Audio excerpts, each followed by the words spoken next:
Өткен шығарылымда клуб саңылауының ар жағында пуанттар деп аталатын балеринаның кәсіби аяқ киімі жасырынған болатын. Тұңғыш рет мұндай аяқ киім 19-шы ғасырдың басында Италияда қолданыла бастады.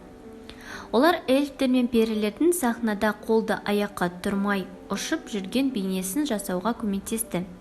Уақыт өте келе пуанттар классикалық балеттің ажырамас бөлігіне айналды. Балерина пуанттардағы көп қабатты қатты мұрын бөлігіндегі тірек жасайтын қораптың арқасында саусақтарының ұшына тұра алады. Қазіргі заманғы пуанты қораптары папье-маше принципі бойынша бір-бірімен желімделген матаның, қағаздың және кенептің 6 қабатынан тұрады.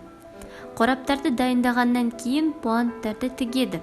Содан кейін бір тәулік пеште кептіреді. Дұрыс жасалған пуанттар мұрын ұшындағы қорапта өз бетінше тұруы керек.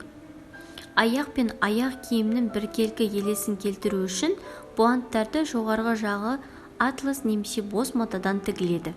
Пуанттарды дайындаудың соңғы кезеңінде аяққа бекітуге мүмкіндік беретін таспалар тігіледі. Бір спектакльде балерина бірнеше жұп пуантын ауыстыруы мүмкін. Барлығы би қарқындылығына байланысты. Балеринаға айына 30 жұп қажет.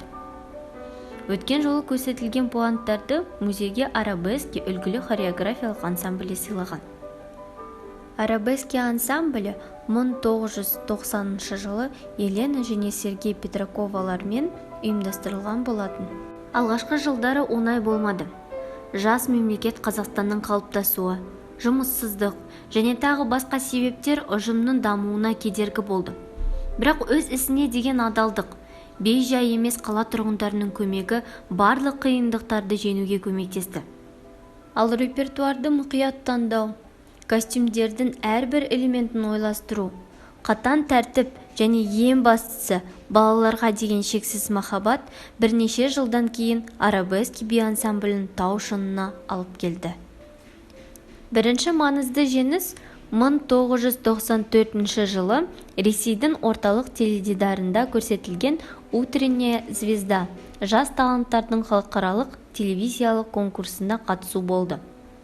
Қазылар алқасының назарына Теміртау ансамблі, Қуыршақтар елі, Росинка, Лимония елі, Торғайлар дискотекасы қойылымдарын ұсынды. Таңғаларлық әрине, бірақ өз жұмысында арабески қазіргі заманмен классиканы біріктіре алады. Ансамбльде әр дайындық классикалық биден бастау ережеге айналған. Бұл нағыз еңбек. Қозғалыс дәлдігі сахнада жас бишілер ұшатындай дәрежеде көрсетеді. Сонымен қатар ұжымның атауы да арабеск сөзінен шыққан балеттің ең әсем көріністерінің бірі. Елена Петракованың жетекшілігімен арабески ансамблі үлгілі деген мәртебеге ие болды. Сонымен қоса, Қазақстанда және одан тыс жерлерде 30-дан астам халықаралық конкурстар мен фестивальдардың лауреатын атанды. Қаланың әлеуметтік саяси және қоғамдық өміріне қосқан ерекше үлесі үшін Елена мен Сергей Петраковтар Қостанай, Павлодар, Астана, Алматы, Теміртау, Қарағанды облысының әкімдерінің грамоталарымен, Қазақстан мәдениет министрлігінің грамотасымен бірнеше рет марапатталды. Венгрия және Австрия елшіліктерінің грамоталарымен мадақталған болатын. Елена Петракова мемлекеттік сыйы ерен еңбегі үшін медалімен марапатталды. Арабеск ансамблінің шәкірттерінің көбісі өз өмірін биге арнаған.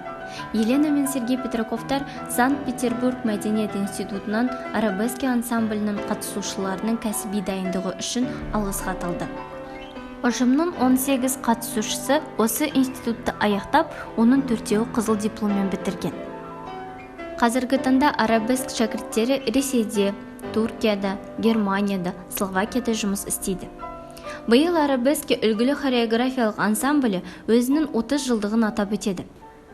Біз сіздерді мерейтойларыңызбен құттықтаймыз және одан да көп шығармашылық жеңістерді тілейміз.